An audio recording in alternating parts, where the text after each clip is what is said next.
Assalamualaikum warahmatullahi wabarakatuh. Perkenalkan, nama saya Trinur Rahmatul Hidayah, NIM K711929 dari kelas 4C. Di sini saya akan menjelaskan tentang mata uang dan konversinya. Yang pertama ada pengertian uang dan mata uang.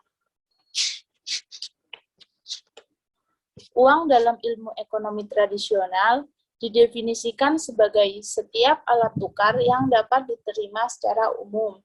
Alat tukar itu dapat berupa benda apapun yang dapat diterima oleh setiap orang di masyarakat dalam proses pertukaran barang dan jasa. Uang merupakan alat tukar yang bentuknya bisa emas, perak, kertas, atau logam. Sedangkan mata uang hanya berbentuk nilai yang dimasukkan dalam kertas atau logam. Nilainya pun bisa setara, bisa tidak dengan harga kertas dan logam. Selain itu, ada yang berpendapat mengenai uang. Uang merupakan alat tukar yang bentuknya bisa emas, perak, kertas, atau logam. Sedangkan mata uang hanya berbentuk nilai yang dimasukkan dalam kertas atau logam. Nilainya pun setara bisa tidak dengan harga kertas dan logam. Selanjutnya ada fungsi uang. Fungsi uang selain alat transaksi dalam ilmu ekonomi modern, dijelaskan bahwa uang digunakan sebagai alat pembayaran yang harus diterima secara umum untuk melakukan kegiatan jual beli barang atau jasa, mengumpulkan kekayaan, atau membayar utang. Selain itu, ada fungsi lain dari uang, yaitu yang pertama, satuan hitung. Salah satu fungsi lain dari uang adalah sebagai satuan hitung. Apabila tidak ditemukan satuan hitung, maka akan sulit untuk menilai harga barang atau jasa.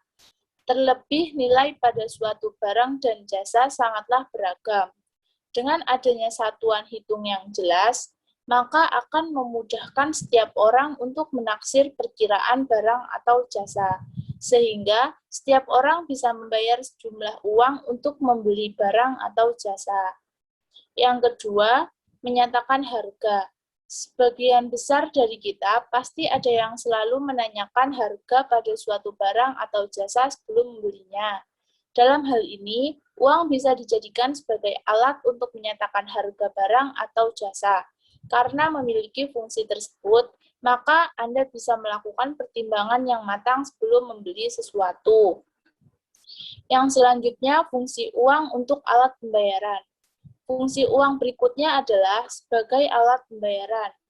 Anda bisa membeli barang atau jasa apapun yang Anda perlukan selama Anda memiliki uang. Oleh karena itu, banyak orang yang beranggapan bahwa uang adalah segalanya. Di zaman yang serba modern seperti saat ini, Anda akan kesulitan untuk memenuhi berbagai keperluan setiap hari tanpa adanya uang. Walaupun memang tidak semua hal bisa dibeli dengan uang, namun Anda tetap memerlukan uang untuk membiayai keperluan kehidupan Anda setiap harinya. Yang selanjutnya, berperan sebagai alat pembayar utang. Fungsi penting uang selanjutnya adalah berperan penting sebagai alat pembayar utang. Dalam hal ini, uang memiliki fungsi dalam menentukan nilai kewajiban yang harus dibayarkan terkait utang.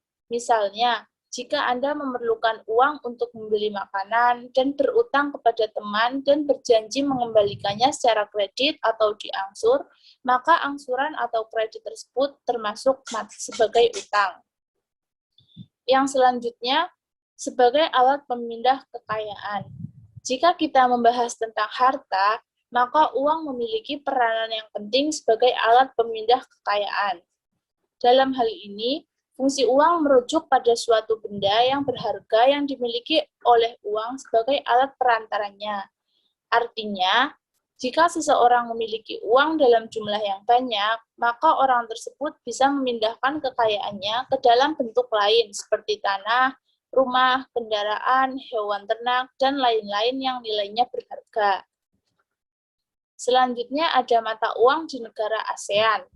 Yang pertama, mata uang di negara Indonesia adalah rupiah. Yang kedua, mata uang di negara Malaysia adalah ringgit.